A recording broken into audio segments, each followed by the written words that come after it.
Yo, what's up, everyone? This is Emmanuel live at NPEA 2025 here in Philadelphia, and I'm sitting here with a legend, a pioneer in the space of college attainment, in the space of college access. I'm here with a legendary fella. We're going to have a really great conversation. Why don't you introduce yourself to everyone, let everyone know who you are and why you are here today. Hello, Philly, and everybody else in the world. This is Tom Butler. I'm the executive director of the Philadelphia College Prep Roundtable. Philly born and bred. Not just as popular as Will Smith though, but it's all. Yes, been doing this work for well over 30 years here in Philadelphia. Love the city, love the students, love the families, and that's what's up. Yeah, tell us a little bit about PCPR. Yes. How it started, what is it for those people that don't know? Absolutely. So PCPR, which we're affectionately called because it's just nice shorter. We should have made our email like that. It's the Philadelphia College Prep Roundtable. And when we've been meeting now since 1992, that's when we first started. We actually started as a bunch of folks in the parking lot that was attending school district of Philadelphia meetings, open to the public meetings. And we were very concerned about the agenda that the school district had back in those times, that we felt that the high school students probably weren't getting the right shake in the overall strategies that's coming through the school district, and partnering with other colleagues who are in the same college access and college admission space. We wanted to make sure that the voices were heard on behalf of folks who had no voice, to say, hey, college is important, and students need the right optional things in order to attain a college education if they wanted it. In addition to that, what we grew into also became a professional development organization. From that, what we were learning is some of us are in schools, and many of the schools in Philadelphia, for example, has multiple programs. And what we found as we listened to one another in sessions, we were hearing that folks weren't giving right information. So we took it upon ourselves as professionals in the space to say, let's all train each other. And the reason why we all trained each other is because many organizations, some of the bigger, larger organizations had professional development dollars to send their staff to things like this. But there are a lot of folks who can't afford this kind of an event. So what we do, and this is a good example, those of us who are here, we do turnaround training and take what we learned here back to our community. So the folks who couldn't come to this, they'll know about it because we're going to share it. Wow. Whew. Let's talk about a little bit of that. Okay. Access. Why is it important for educators, people in this space, to find any means necessary to learn some of these things and to do what they got to do to attain this information? So, well, first off, I believe in everybody, particularly in these days of times where we have to concern ourselves around our own health and wellness, right? So folks are being called who are educators, the broad net of educators, meaning they may not be in the classroom writing on a blackboard or running a computer, but they are doing something around education. That those folks, first off, their health and wellness is important because what they do impacts who they're giving it to, right? That stuff kind of like siphons off. And a lot of times we talk about, for example, check your bags at the door if you're an educator, because you are coming with baggage that may not be good for the people you're talking to. The other thing, again, is that, like I said earlier, a lot of folks who are giving out the information is giving bad information. So a person may feel like they know something, pass that information on, and then when they get where they're going, somebody said, well, that's not right, or that information, and that might lock a person out the door just because they got bad information from someone who was sucking that information in from the person who was giving the bad information. So we want to make sure that if anybody's talking about college access, that they're talking about it from the standpoint of knowing what college access is in this day and this time moving forward. That leads me into this other question in terms of the importance of being refreshed. The importance of people really making sure that they're up to date in the information they're having. Can you speak to that? Like, because that speaks largely to the work that y'all do. Yeah. So I had in my journey walk in this space over Right. the years I've been doing this, I had the opportunity to be a director of the Philadelphia College Prep College Access Program out of the Philadelphia Education Fund. And I had a lot of matter of fact, I was very blessed to have at the same time 4 young African American brothers now who are actually leaders in the space. And sometimes as we do, like in the barbershop, we go off and we start to chop it up a little bit, right? And what I had to tell them a lot of times is because when we, particularly black men, when we get into a space, we go hard.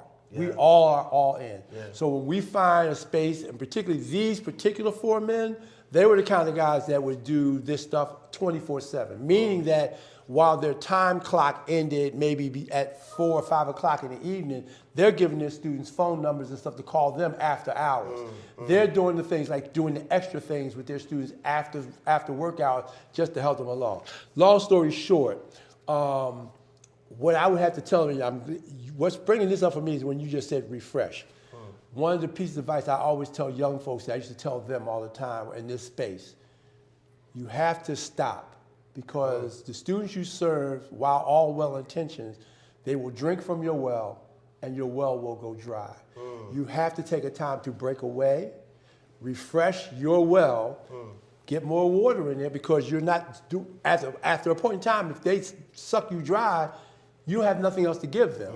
So part of what I say is the professional development is you have to learn what's going on, because if you're always in the space with the students, you're never knowing what the new things are and how you can help your students benefit from that. Yeah. So that's something I constantly live by. And that's why also one of the things that keeps me in this space is that when I see young people who are entering this space, or who are now, like a lot of these young people I saw before, they're now leaders of these organizations, it is important that they have taken the opportunity and time to grow. So they've gotten, not only did they learn professional development, but they've gotten more degrees, they've gone on, and they are becoming those leaders that I knew they could be.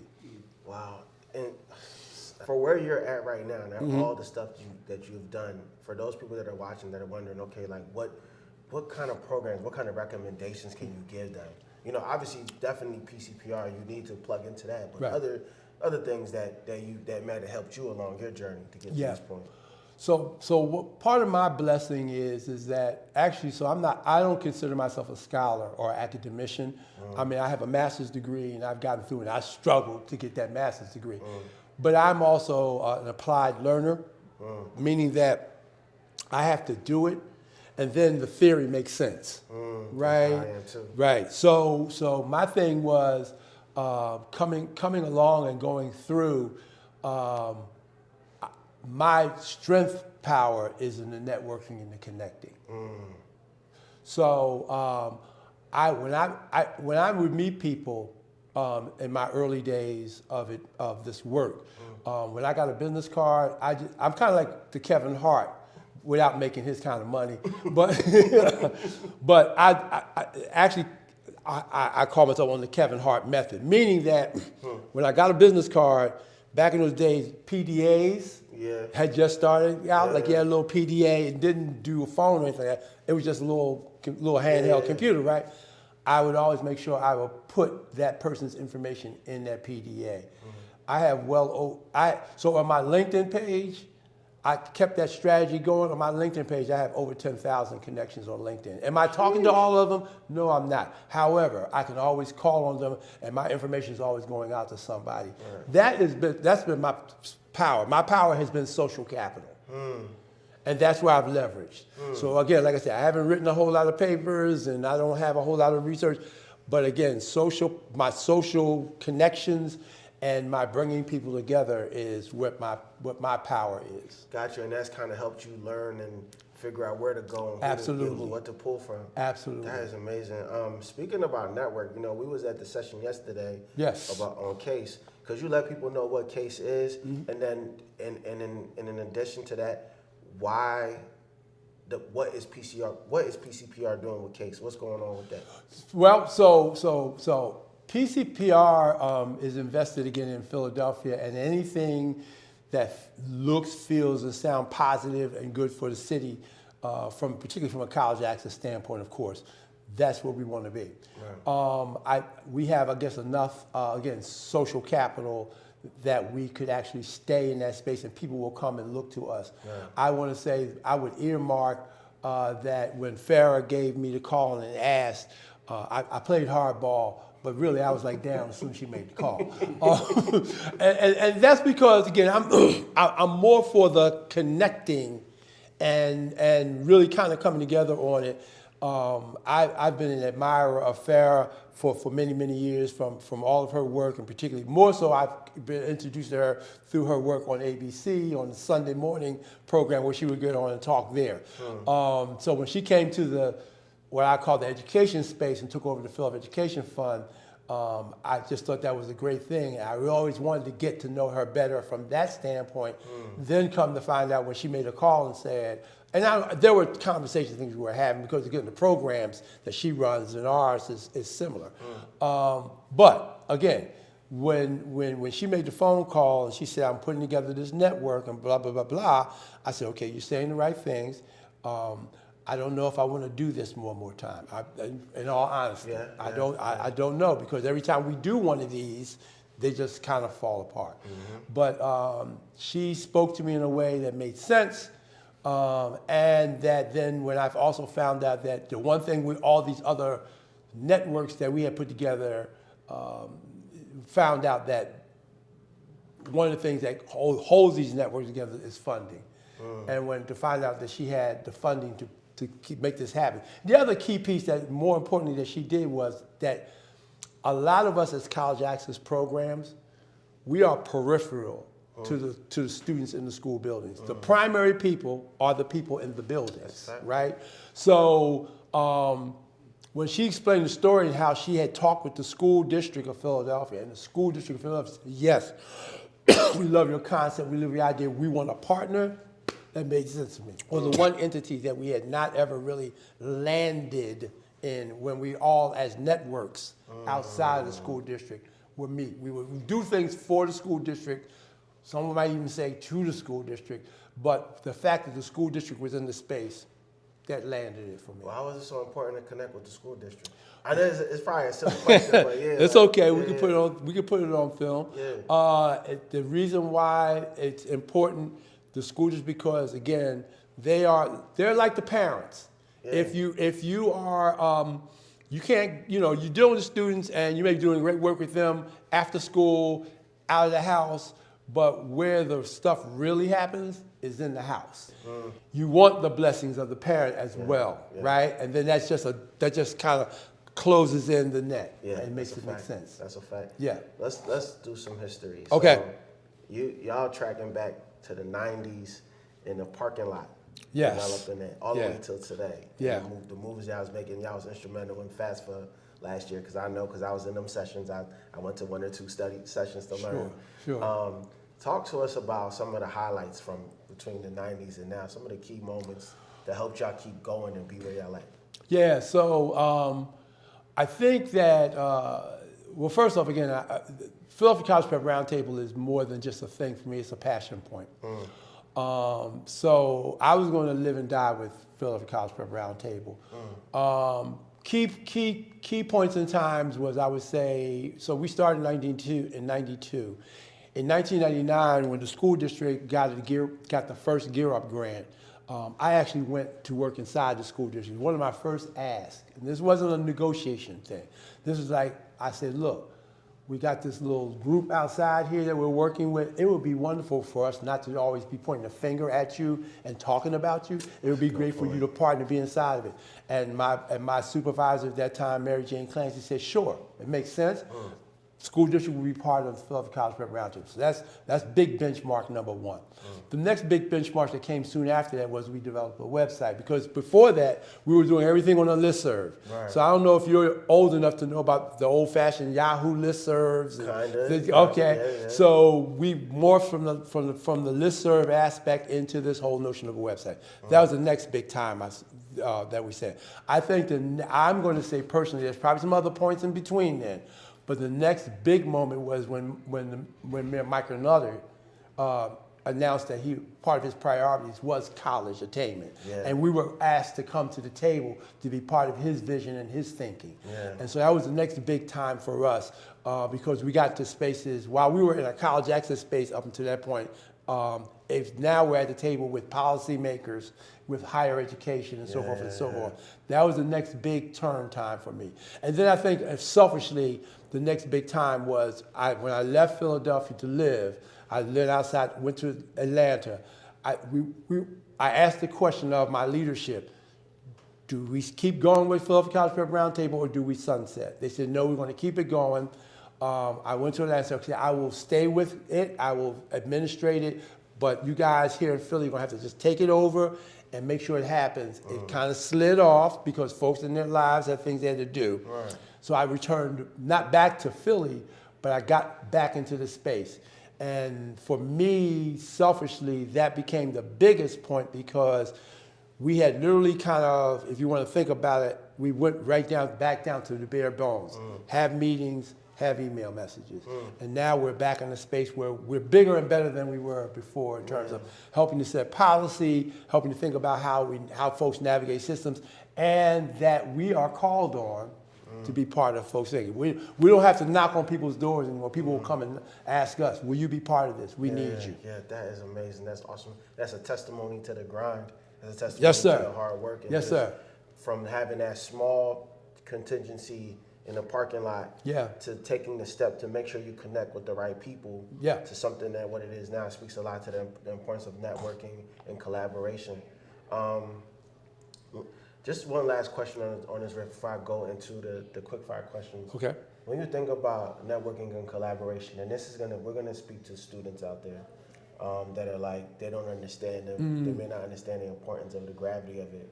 What wisdom could you give a student out there or people out there that are looking to collaborate with groups, don't know how to go about it or whatever, and from a student perspective, obviously. Yeah, so this is what I would say, and with my connections of people that I talk with, of course, that are age-wise, either my generation or the next generation under, who are now grown adults. It's hard for us because as educators, we're always used to giving, and it's hard for us sometimes in the giving to listen. So we have to constantly remind ourselves, and they have to remind me, I have to remind them, we need to listen to the student voice, right? What I would share with students is if I had done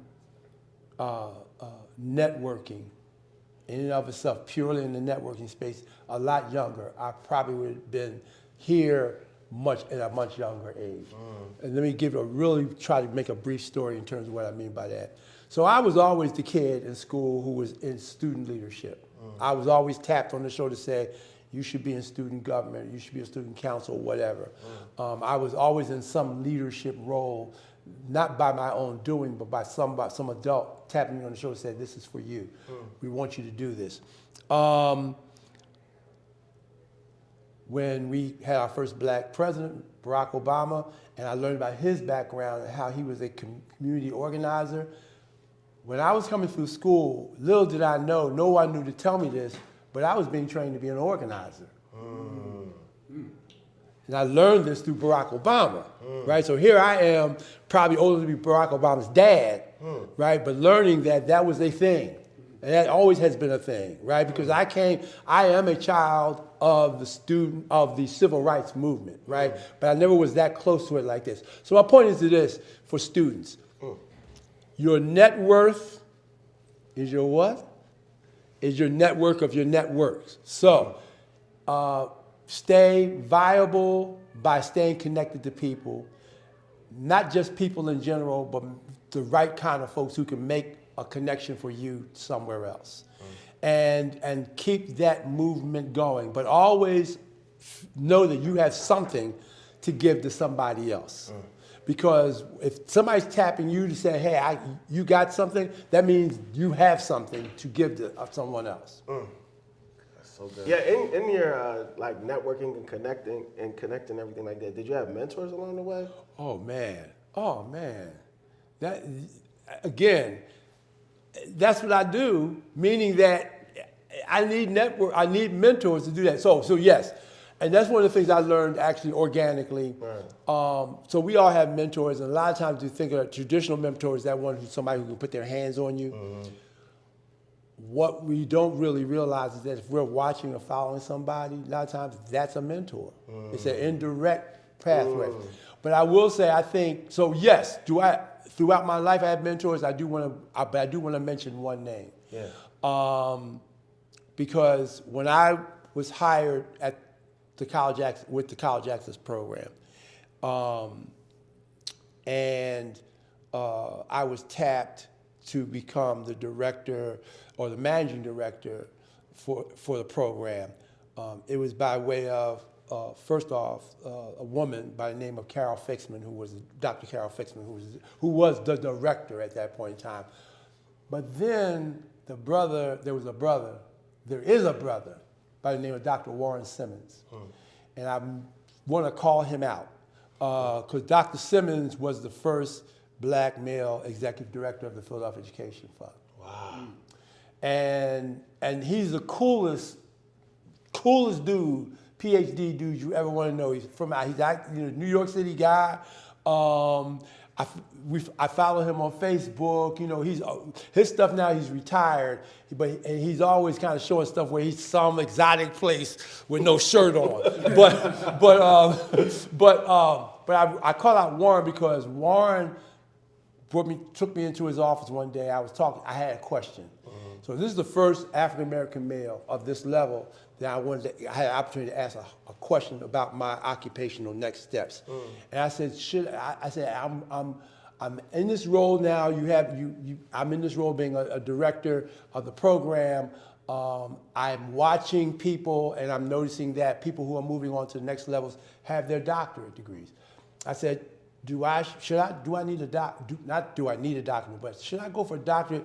And then he did that with, of course, the right question. His question was, well, to get to the next level where you want to go, is that a thing you really need? And made me step back and think about it. And I'm saying it to say, I'm not going to say what my answer was or my thought process after that was, but the point of the matter is, that was a man who took time for another brother, right? In his leadership capacity of someone who is at this very ultra high level, took some time to talk to me about where I should go. So I want to shout Dr. Warren Simmons out. Love that brother. But I can probably run off like 20 men in my life and women, another 20 that are women that all influence where I'm going. I do have to say one more. Debbie Weiner, who actually saw something. And the reason why I'm shouting out Debbie Weiner is here's a more senior Jewish woman who always tapped black men to do leadership things. And she always talked for our behalf. She always was that door opener for us to go some places. And so some of the brothers who are leaders in this city are leaders because, in terms of education, is because of Debbie Weiner. Wow, that's what's up. Yeah, all right, so we're gonna hit you with the quick fire question. Okay. What college did you attend? I went to the illustrious first HBCU in the United States, Cheney University. You know, some people gonna debate you on that Cheney. That's all right. I'm up for it. but I did do my master's at Kutztown University. Okay. Yeah. Now, this is not in here, but why are HBCUs important, and how was it integral in your experience?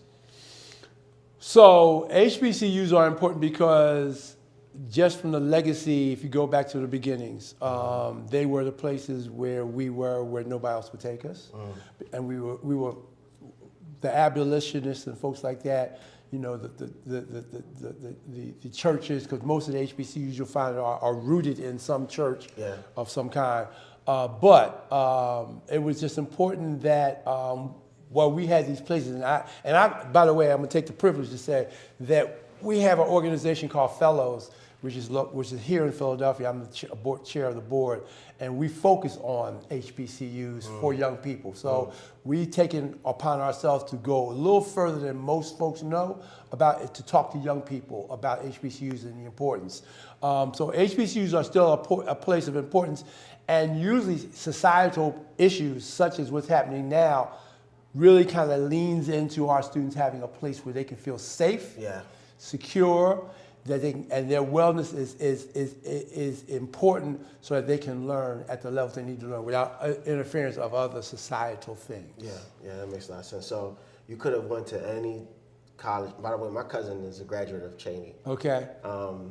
But you could have went anywhere in the world in terms of school. Why did you even choose Cheney? Why did you choose the HBCU? My story is that when no one else would take me, Cheney did. Wow. And there was a lot of us like that. And interestingly enough, and I'm putting this on tape, so I'm putting myself out there. I applied to 4 universities. All of them were HBCUs. Cheney was the only one that took me. Wow. Right? Because if you went back to the registrar's office at Cheney and looked at Tom Butler's high school grades, you'll wonder how he even got out of high school. Right? And that's not because I was a stupid knucklehead, it's because I was just a different learner. Right? But I was able to, I guess I'm gonna say this in all honesty, I'm saying this on camera. I was a product of social promotion. For real. When I was in high school, I was a music major. The only classes I went to were the music classes, right? So my point is this, my potential for learning, I'm going back to that whole notion about being an organizer and things like that. It was all there. Goes back to, are you looking at your students and are you seeing what their capabilities are, where they can go to, or are you picking them to do what you want them to do? Right? So when folks landed me, they said, I want to do that because, I see him doing that. But they didn't see where I could go. They didn't see it for me, they saw it for themselves. Wow. I know we got this quick fire, but I gotta have you unpack that a little bit for those people that are watching, like practitioners out there that are watching that don't know how not to see that. I would say this. I would say, like you said, really see the student. Take yourself out. That goes with me. Like I said, leave your bags your bags somewhere else.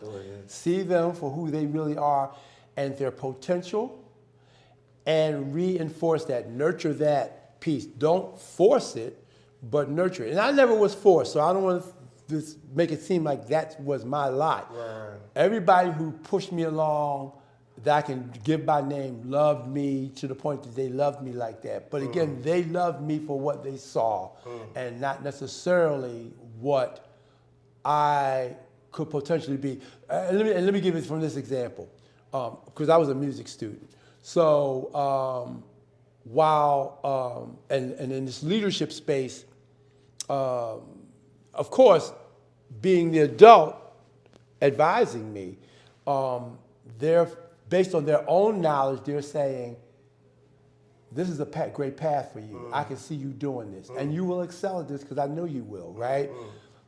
None of them ever said, let me lead you over to this person because they can give you a little more, right? And in the music business, we do that by saying that so successful, a successful manager or agent, probably in sports, would say, I can take you but so far, and then I got to give you to the next level, right? And because this is my space right here, this is what I do. So I kind of, that's kind of like where I'm going with that. It's like we have to kind of be able to say at some point in time, I've nurtured you as much as I can do it. Now I'm gonna give you to somebody else and let you go to the next level. And so I never had the chance, for example, of being part of Upward Bound programs, not because I didn't have the skill set levels, but again, because no one really knew. They put me in places they knew they could put me, but they never thought about how do I get them to the next place to happen. I'm gonna stop there because I'm getting ready to be redundant now. But did that answer your question? No, that's good. I got you. All right, you mentioned music major, so that brings me to the next question. Sure. What did you major in college? Actually, I majored in music. I actually left high school at a music magnet program. The intention was actually to go to a music school. I applied to Berkeley, and back in those days, what has been now the University of the Arts is closed. But the University of Art used to be 3 different colleges. One of them was the Philadelphia Music Academy. I applied and got accepted actually to the Philadelphia Music Academy under a music program, but I had been doing music in concentration from elementary school, and I was feeling like it was time to break away because I needed to do something different. And so I was going to go to college for business, and of course do what every black urban boy who is over 6 feet could do, and that is play basketball. That was the intent. Went to college, started in the business major, had an opportunity to be part of a co-op education program. Did my interns, did that co-op program at FDIC. I said, business, I'm going back to music, which was a learning experience. And so I got my undergraduate degree in music business, Bachelor of Arts in Music Performance, saxophone. So, but how do you go from music to educator? Wow, okay, that's another journey story. Really quick though, I'll keep it short.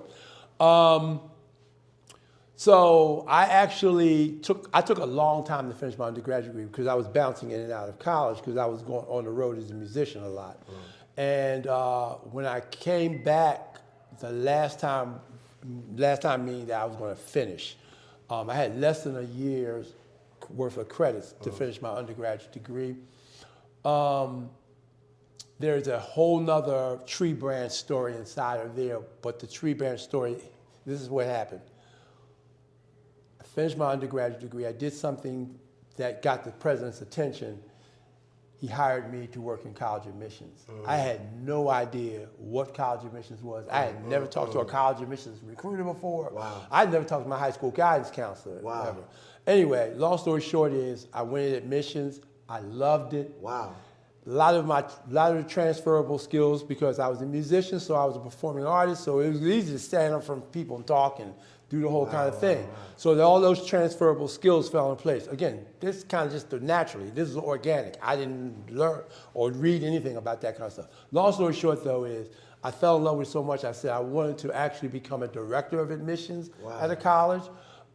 That's why when I went on to Kutztown to get my master's degree in student affairs, and I was going to go back to college admissions and be a director. Got hired while I was working on my master's degree with the College Access Program at the Philadelphia Education Fund.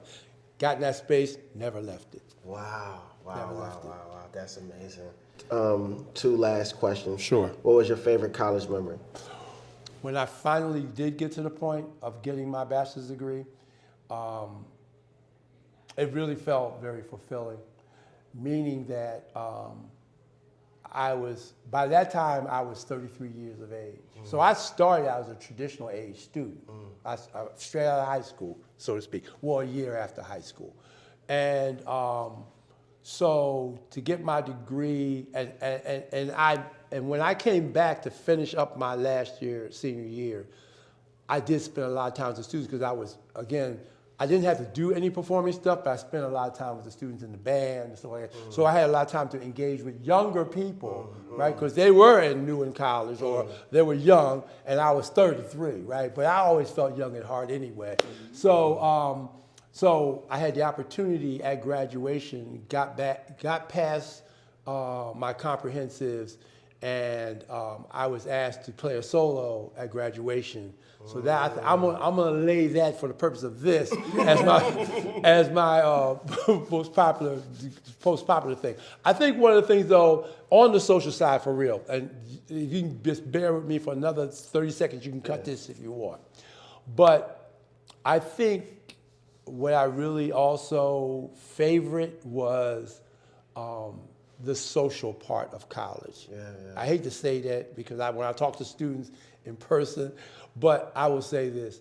I came through the time when you could see Rufus and Shaka Khan, Earth, Wind and Fire, Mandrill, all these groups, Kool and the Gang, they all, you're a student, you didn't pay nothing, and you saw all these folks. But I also had the opportunity to meet like Nat Adderley, a lot of jazz artists and things like that. So the cultural, social experience of college overall, comprehensively, all the years, were probably, I think, also the highlight of my college experience.